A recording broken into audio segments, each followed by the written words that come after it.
നമസ്കാരം. സംസ്ഥാന ചലച്ചിത്ര അവാർഡ് പ്രഖ്യാപിച്ചു. മലയാളത്തിന്റെ മഹാനടൻ മമ്മൂട്ടി മികച്ച നടനായി. ഭ്രമയുഗത്തിലെ കൊടുമൺ പോറ്റിക്ക് ജീവനും ഊർജവും നൽകിയ അഭിനയ മികവിനാണ് മമ്മൂട്ടിക്ക് പുരസ്കാരം. ഷംല ഹംസയാണ് മികച്ച നടി.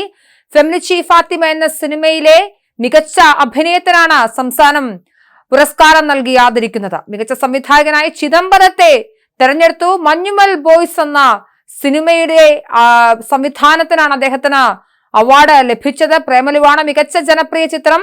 വസ്ത്രാലങ്കാരം സമീറ സനീഷ്, രേഖാചിത്രം ബൊഗെയിൻവില്ല എന്നിവയ്ക്കാണ് സമീറ സനീഷിന് അവാർഡ്. നവാഗത സംവിധായകനായി ഫാസിൽ മുഹമ്മദിനെയും തെരഞ്ഞെടുത്തു. ഫെമിനിച്ചി ഫാത്തിമയുടെ സംവിധായകനാണ്.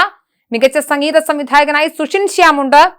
തൃശൂർ രാമനിലയത്തിൽ മന്ത്രി സജി ചെറിയാനാണ് പുരസ്കാരങ്ങൾ പ്രഖ്യാപിച്ചത്. ജൂറി അധ്യക്ഷൻ പ്രകാശ് രാജും മറ്റ് ജൂറി അംഗങ്ങളും ചടങ്ങിൽ പങ്കെടുത്തു. പ്രാഥമിക ജൂറി കണ്ട് വിലയിരുത്തിയ ശേഷം തെരഞ്ഞെടുത്ത 38 ചിത്രങ്ങളാണ് മത്സരിച്ചത്. നടൻ പ്രകാശ് രാജിന്റെ നേതൃത്വത്തിലുള്ള 7 അംഗ ജൂറിയാണ് പുരസ്കാരങ്ങൾ നിർണയിച്ചത്. അവാർഡ് പ്രഖ്യാപനം നടന്നു. എന്നാണ് ഇനി അവാർഡ് വിതരണം എന്നതും ഉടനെ അറിയാം.